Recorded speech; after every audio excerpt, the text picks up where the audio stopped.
Welcome to Love Life, everybody. My name is Matthew Hussey, and we have another beautiful, wonderful, sexy caller on the line today. Are you there? Hi, Matthew. Hi, I'm here. Hello, what's your name? Hi, I'm Ellie. How are you? Ellie. I'm great, thank you. I'm great. How are you getting on today? I'm doing pretty well. I'm so excited to talk with you. I know. This is fantastic. I'm excited too. Do you have an exciting question for us? Oh, yeah, I have I guess it's exciting or devastating. I don't know. It's exciting if you solve it. Yeah, exactly. Okay. And I need professional help at this point. I will do my best. Okay, cool. So this whole year I've been basically seeming to only attract like completely geographically unavailable men. Like every guy I've met this year has been like in from out of town, in on work, like totally in and out. And most guys I've been able to like toss out with next week trash, like, okay, whatever, you're like, I can forget about you. And then last weekend I met this guy down in San Diego over the long weekend. And we had like a great time, and we spent like 2 days together, and it was time for me to come back to LA, and he was leaving back to London where he lives. And I've been like a mess. Like I am like so head over heels for this guy, like can't stop thinking about him, like dreaming about him all the time and like losing it. So, what's your question? Okay, so I guess my question is it possible, and if so, how do you keep somebody interested from over 5,000 miles away, halfway across the world, who you really have only known for 48 hours, but like just have this feeling? Like I just like, I mean, I felt like the room froze. I felt like my body froze. Like when I saw this guy, I was just like the world stopped. And that never happens like to me ever. And so I don't know. I want to keep him around, and I need help. And I'm like, like, how do you go about this? Like, we've been talking every day since we met and since he got back, and I need help. What is he doing? Does he travel a lot as part of his job, or is he pretty fixed in London? No, he's like set in London. He's like an electrical engineer there, and he was only here on like a 10-day holiday with friends, and we like just met out like downtown San Diego. Okay, so it's not like he hasn't got more reasons to come to the States, and he has a career path there in London. No, not for work, no. Okay, do you have any desire to move to London? I mean, I'm such a California girl. Like, I think I would freeze, but I would definitely like want to go there. I mean, I don't think I would move to London, but like, I don't know. I want to be close to him. So the reason I'm asking such extreme questions, which, yeah, and I know that as you hear them, you'll probably think it's a huge thing for me to ask these things, but I like to start these kinds of relationships with some really sobering questions about when I look at it, what's the reality of the two, even if the two of us both want the same thing, what's the reality of us both doing this together in the same place? And what you're telling me makes that sound very difficult right off the bat. So that concerns me. Now, that's not to say that, maybe the two of you have very intense feelings for each other, but that part concerns me greatly, because sometimes we meet someone and we hit it off and we find them amazing, and we are setting ourselves up for a world of pain. And what might be painful now to let go of will be far more painful to let go of 6 months from now or a year from now. So, and I say that, trust me, I say that from experience. I have dated people on the other side of the world for 2-year stints where, at the end of it, when we finally realized, wow, we're not going to be doing this together for forever. It was very, very painful, and no regrets, but I could have saved myself an awful lot of pain had I decided to let somebody go a lot sooner. So I think that's just something to put on your radar. It doesn't mean it's going to change anything you do, right? I know women better than to think that a little bit of logic here or there is suddenly going to change everything. But I'm just putting that out there as some caution. Now, the other cautionary note I want to add, and I'm not coming to you as the pessimist, but I just want to make sure that I'm playing devil's advocate for you. And then you can afterwards tell me if you think I'm wrong about everything. The danger when we meet someone for, say, a weekend, and especially when they're traveling from out of town and then they leave, is that there is the tendency for us to really glorify and romanticize the time that we have had with them. Now, it doesn't mean it wasn't special. I'm not saying it wasn't special, and I'm not saying that you two don't have a great connection. But what might seem like a wonderful, special, great connection if someone was, say, your next door neighbor is different from what appears to be a wonderful, glorious, romantic connection when someone is going halfway across the world. There is something always more romantic about the fact that someone is leaving and we now can't get to them. And that does have, human beings do have this natural tendency when someone gets out of reach to really fantasize and create this kind of drama from it. So that's something to keep an eye on. Don't glorify it or make it better than it is simply because that person has gone halfway across the world. Because I did, when you were mentioning that in the last year, I think you said the last year, you had just met so many people who were traveling and leaving town, and that seemed to be the only types of people you were meeting. I have to be the skeptic when you say that, because my question would be, does what you feel what you feel with this guy, is it truly something that cannot be found where you are with someone who is in a situation to be able to actually move that relationship forward? Now, if this guy on the other end of Skype is talking to you right now and saying, we have to find a way, we have to make this work, then that's something, because at least then the two of you are in the same place, you're both saying the same thing, and you're both saying, how do we figure this out? I almost feel I can give you ways to keep this guy interested, and I'll throw out a couple, but it's I feel like it's borderline irresponsible for me to do that, because what I'm worried about is you keeping someone interested that is going to stay attracted to you and therefore keep talking to you because there's a massive attraction, but doesn't have the intention of actually moving it forward with you. And there's a big difference between those two things. There's a big difference between massive attraction and massive intention. Does that make sense? Yeah, it really does.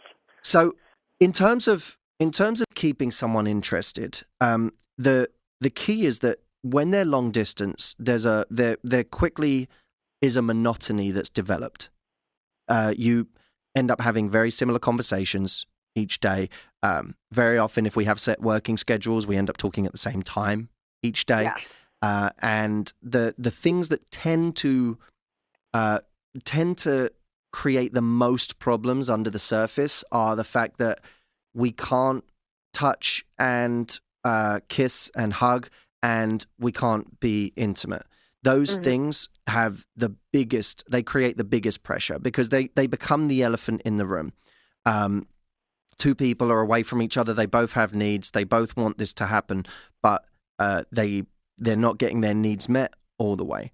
So there's a couple of keys here. One is you need to stay interesting through the things you talk about, because you don't have, sometimes when someone is with us and they're not that interesting, we can still think they're interesting if they're a good kisser. You know what I mean?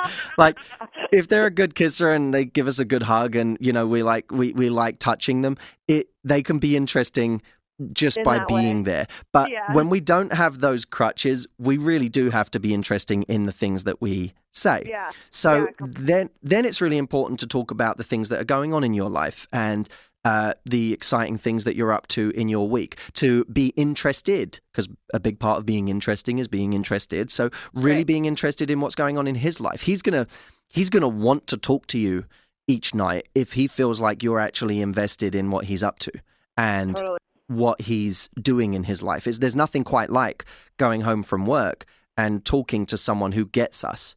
And Yeah. if you get him and you understand his life more and you get to know things in his life so you can ask him those personal questions, he's going to really look forward to talking to you, because you won't just be a focus of attraction. You'll be Sure. a focus of connection. You'll be a real friend, which is really important. So Yeah. that's one thing. But the other thing, of course, is the opposite side of that, which is if you're not careful, you end up becoming more and more friends, and you lose the desire because you don't have the physical touch to generate desire. So in that sense, it's really important that your interactions are peppered with moments that you stress how much you want him, that stress how much you need him in the physical sense, that have little moments of cheekiness and playfulness and naughtiness. And I'm always I always have to add a big note of caution here in terms of Skype sex and things like that, because we live in a world where people are, in the habit of recording things and all sorts of things like that. So I always think I always feel like I need to add a cautionary note to say, be careful. But some form of sexuality, whether it's actually having Skype sex or whether it's simply looking pretty when you jump on Skype with him and telling him that he looks gorgeous and that you wish you could grab him right now, and those little moments where you experience sexuality with him, it's so important that you continue to experience those, because at least then, even though he can't do the things with you that he may want, he's experiencing his ego as a man is still being expressed, and he feels important, and he feels like you still see him as a sexual being. There's nothing worse than having a sexual connection with someone. And by sexual connection, I'm not saying you guys have had sex or you have or you haven't, but what I'm saying is when we have that real sexual attraction with someone and then we get long distance and all of a sudden the sexuality leaves the situation, that's when things start to go downhill. So you've got to increase connection with him, but you've also got to increase desire with him. Connection is going to be increased by getting him more involved in the things that are going on in your life, but also showing him that you get his life on a level that other people don't. And desire is going to be stoked by making sure that he still feels attractive and he still feels sexy, even though you guys are apart. It's so crazy to me that there's like this allure to like unavailable men in this way, when it just makes everything this much more difficult to balance. Like, everything you've told me makes so much sense, but it just seems like the juggling act of executing those, and not too much and not too little, and like is so hard. And so it makes me question like why we are so into unavailable men. Well, I think there are a number of reasons for that. There's a whole other interesting subject. I mean, I think partly it's to do with we have a kind of scarcity complex sometimes in our lives where we don't think there's enough of something. And so when we find it, even if it's in the wrong form or the wrong person or the wrong situation, we convince ourselves that there isn't anyone else out there that could have that. You may have unknowingly convinced yourself that this great connection you felt with this guy is not available to you anywhere else, which of course it is. And if you were to hold out and say, what you could do is say in a very empowering way, this has been a great thing because this has reminded me that it's possible for me to have this kind of a connection with someone. Yeah. Now I just need to go and find it with someone who's actually in a situation that can take it forward. But how wonderful that I've had this little reminder in life that this kind of connection is available. So you could actually take that frame of reference. But I think we do it because of a scarcity complex of not thinking there's enough. I think we also do it because our brains immediately, when someone is leaving or when something is leaving us, it's the toy we can't play with anymore. And when we can have a toy in our bedroom our whole lives, and then someone takes it away and we go, no, I want it, but we haven't been playing with it. So it's like whenever something becomes more attractive because it's not there, we must always suspect our motives. and be skeptical of them. And that's why I started my advice with that, because I really want you to, I don't want you to become a cynic, but I do want you to suspect your motives in this situation. And even if it's as beautiful as you say it is, which it may well be, I still believe you can find it again in someone that is in a suitable situation in life for you. Yes, absolutely, in your zip code. And but look, that's an empowering thought. The fact that, you know, some people look at that and they're like, oh my God, woe is me. I found this amazing guy and he's leaving. Other people look at it and they're like, thank God this exists. Like, this would be far worse if this never happened. It would be so much worse. The fact that it happened means it can happen again, and it can happen in a much more suitable way next time. Yeah. Thank you. I know, it was like that electrifying feeling that, like, I swear I just have not had in so long, and it's like so enlivening. And so, like, even if, I guess in the long run, like, that's what I take from him, then that's I would. I would. And, you know, if some bonus happens where he shows up on your doorstep and says, guess what, I'm here now, then you can deal with that situation. But right now, I would take the what I think is the real lesson from this, which is what an incredible thing that this can happen in life. And you've been reminded of that now. And there are so many women out there who don't even think that exists anymore because they haven't felt it in so long. You're one of the lucky ones because you have felt it and you know it exists. And that belief system that it exists can be the thing that carries you forward now to find it in someone more suitable. Yeah, without so much luggage. Absolutely. Cool. Well, thank you for calling in, Ellie. It's been a real pleasure. And I feel like we've done not just you a favor. I think by talking about this openly, so many people will have been helped by this. So I really do appreciate you bringing these things to light. Totally. And you, like, sound just like him, so that's also kind of charming. See, look, I'm already proving that we're not that rare. He's not the only one. Exactly. Look how common we are. Gosh, we're so common. Everywhere. Exactly. God, we're so easy to come by. Go find another one. All right, lovely. Take care of yourself, all right? Okay, you as well. Thank you. All right. All right, you too. Bye-bye. Bye. And by the way, guys, call in if you have a question that you want answered here on Love Life. The number is 844-204-6288. That's 844-204-MATT with 2 T's. And make sure to come join me on Facebook. If you haven't already followed me on Facebook, come like the page. It's facebook.com/Coach Matthew Hussey. I'll see you soon.